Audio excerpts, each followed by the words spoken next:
એટલે તારન જગન હારી ભાઈ બંધી હતી કેમ નહીં તૂટી જાય? એટલે મેન માટે બહુ સારું રાખ્યું, પણ એ રાખતો જ ના આવ્યું તો બાઈક લાવ્યો તો એક્સિડન્ટ ના થાય એટલે એનું મેં બાઈક વેચી. મોબાઈલ હતો એમ જો તો આખો દાડો મોબાઈલ જ ખેંચ્યા કરતો, તો મોબાઈલ વેચી માર. અબે સાલે પાછો 25,000 રૂપિયા હતા ને ગમન ના આવે તો 25,000 રૂપિયા વાત થઈ. એટલે મારથી એવડે ખેતો કરાય. મારા ઘરનો પંખો તો વેચી માર્યો.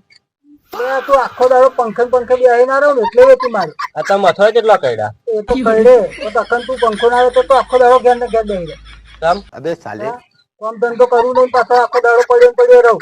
દારૂ બારૂ નહીં પીતો ને? દારૂ બારૂ પીતો કેજી 2 ફીટની છે ને તો એક વેચી મારું. તારા જેવો ભાઈ બંધ દુશ્મન ના મળે. ખોટી ખ્યાલ ના થઈ જાય યાર.